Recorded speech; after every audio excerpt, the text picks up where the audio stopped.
Salut à tous et bienvenue sur ma chaîne Littéraire. Aujourd'hui, on se retrouve pour une vidéo où j'avais envie de vous parler de mon partenariat avec la maison d'édition Charleston et de vous faire découvrir les lectures que j'ai pu lire pendant celui-ci.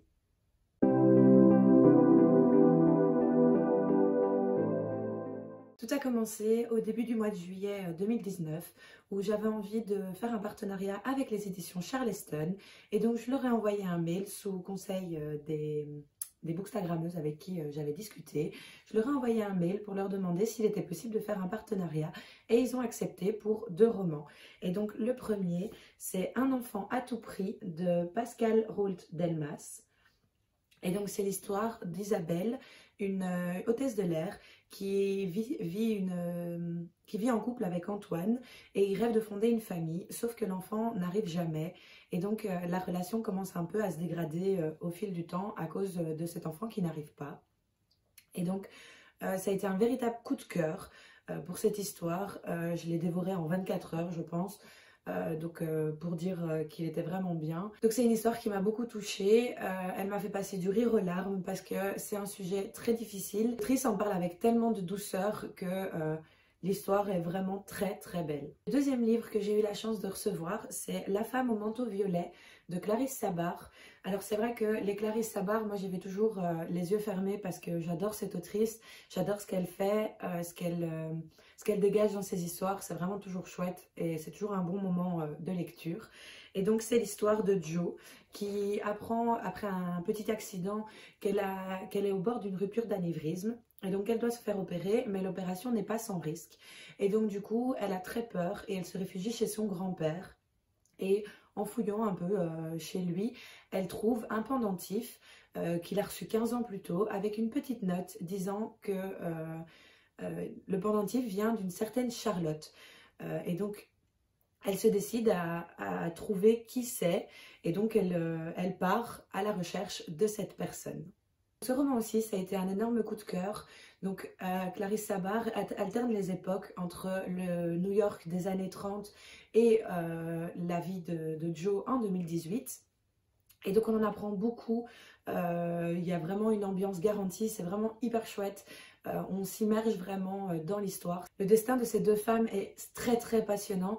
Et à la fin de l'histoire, quand on le referme, on n'a qu'une envie. Enfin, on n'a pas envie en fait de se séparer de ces personnages parce qu'ils sont vraiment hyper touchants. Après la lecture de ces 2 romans, j'ai tenté de devenir une lectrice Charleston en remplissant le questionnaire. Malheureusement, ça n'a pas fonctionné pour cette année, mais j'ai eu le grand bonheur de recevoir un mail plus ou moins un mois plus tard qui me proposait de devenir une partenaire Charleston et donc de recevoir le catalogue des nouveautés pour les 2 à 3 mois à venir et de choisir à chaque fois les romans qui m'intéressaient. Et bien sûr, j'ai accepté. Le premier roman que j'ai reçu avec ce partenariat, c'est Illusion parfaite de Sarah Shepard, qui est l'autrice de Pretty Little Liars, il me semble. Oui, c'est ça.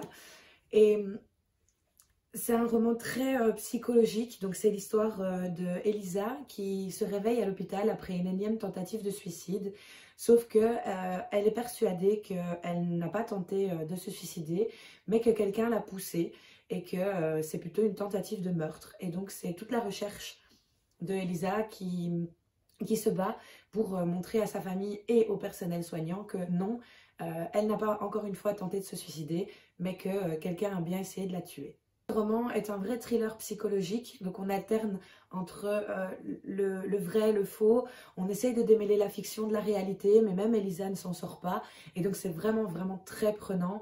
On n'arrive pas à trouver des indices parce que on a beau se faire une hypothèse, bah, quelques pages plus tard, elle est totalement cassée, et donc ça c'est vraiment très très chouette. Ensuite, j'ai reçu La passeuse d'histoire de Sejal Badani. Malheureusement, j'ai pas le livre sur moi, donc je vous mettrai une petite photo pour vous montrer la couverture. C'est l'histoire de Jaya, une journaliste new-yorkaise qui est au bord du gouffre. Elle vient de subir sa 3e fausse couche et elle sait pas comment se relever de cette histoire. Un jour, elle apprend que son grand-père maternel, qu'elle n'a jamais connu et qui vit en Inde, est sur le point de mourir.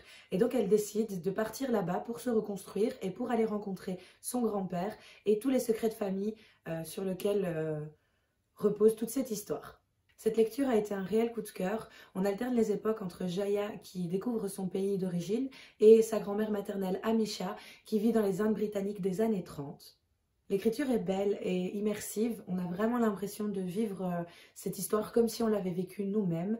On se prend d'affection pour ces deux femmes, mais aussi pour Ravi, un intouchable qu'Amisha a rencontré. Ce roman est vraiment un condensé de coutumes et de traditions indiennes et on se plaît vraiment à découvrir tout ça.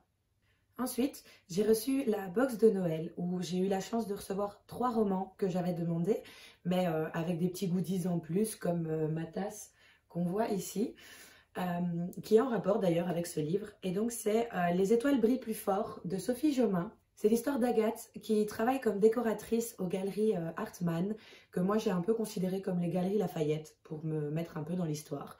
Et donc c'est bientôt les féeries qui est un des plus gros événements des galeries qui est pour Noël.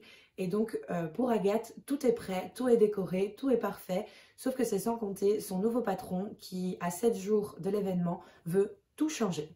J'avais déjà lu un roman de Sophie Jomain et donc j'étais certaine que j'allais adorer, mais c'est vrai que celui-ci, il a un petit plus, il a ce côté Noël, magique, cocooning, que moi j'ai vraiment adoré, donc ça a été encore une fois un gros coup de cœur. C'est vrai que j'ai beaucoup de coups de cœur dans les éditions Charleston, mais bon, c'est ma maison d'édition préférée. J'ai adoré rencontrer tous les personnages qui sont vraiment hyper importants dans cette histoire et j'espère que Sophie Jomain réécrira encore une romance de Noël parce que c'est vraiment parfait. Le deuxième roman que j'ai reçu dans cette box de Noël, c'est Et nous danserons sous les flocons de Clarisse Sabar. Alors c'est vrai que les Clarisse Sabar, moi j'y vais les yeux fermés, j'adore ces romans, donc je savais déjà que ça allait me plaire. En plus, c'est une suite indépendante de La vie est belle et drôle à la fois, oui c'est ça, où j'avais lu le premier, mais pas le deuxième, qui est dans ma pile à lire, mais bon, j'ai pas eu le temps à ce Noël-ci de le lire, donc je me le réserve pour l'année prochaine, enfin pour la fin d'année. Mais ça m'a pas du tout dérangé dans ma lecture vu qu'il est complètement indépendant. C'est l'histoire de Valentine qui retourne dans son village d'enfance après un divorce difficile où son mari l'a quittée pour une autre. Elle débarque dans ce petit village avec son fils adolescent et elle va donc participer à la vie du village, mais aussi pour des recherches, pour l'ouverture d'un musée, il me semble. Elle va faire des recherches dans les cartons de sa grand-mère décédée et elle va y trouver une photo qui va l'intriguer et révéler beaucoup de secrets dans sa famille. Un troisième livre dans cette box, j'ai reçu Noël Actually de la Team Romcom, dont je vous ai déjà parlé dans la vidéo précédente, donc je ne vais pas beaucoup m'étaler dessus.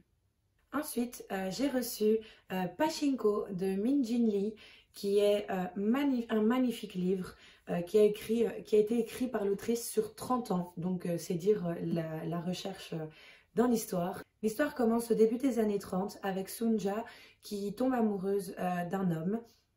Et elle tombe rapidement enceinte, mais comme elle n'est pas mariée, elle met en péril l'honneur de sa famille. Sa maman, qui tient une petite auberge, accueille un jeune pasteur qui s'appelle Isaac et qui est gravement malade et donc dont elle s'en occupe pendant quelques temps. Et cet homme va décider de proposer de se marier avec Sunja pour sauver son honneur et élever cet enfant comme si c'était le sien.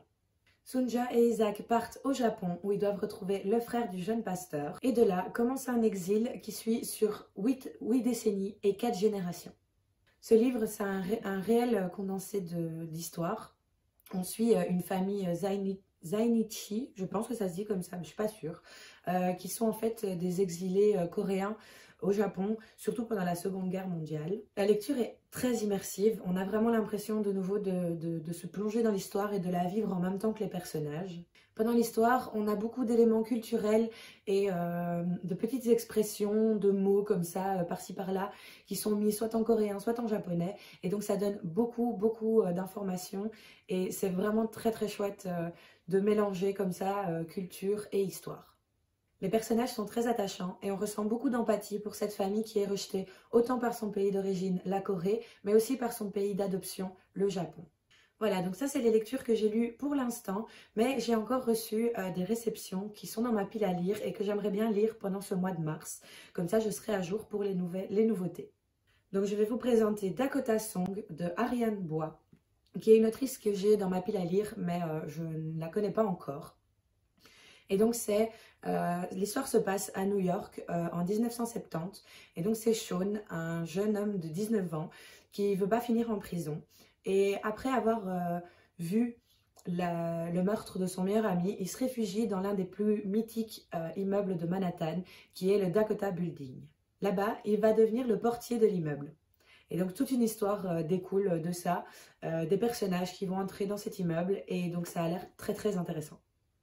Ensuite, je dois lire Le vol des libellules de Leila Meakam. J'écorche sûrement le nom de famille.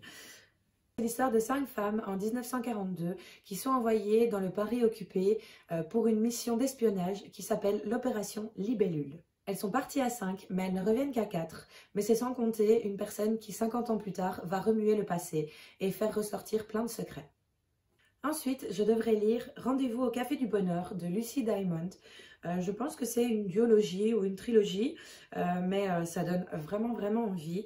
Donc c'est l'histoire de Evie, une femme qui est un peu lassée par ses échecs et donc qui s'est construit une vie un peu pépère. Donc elle a un travail qu'elle déteste, un fiancé ennuyeux, mais elle regarde sa vie défiler comme ça en se disant bah, que de toute façon elle n'a pas le choix, elle rate tout ce qu'elle veut, tout ce qu'elle fait et donc c'est mieux que rien.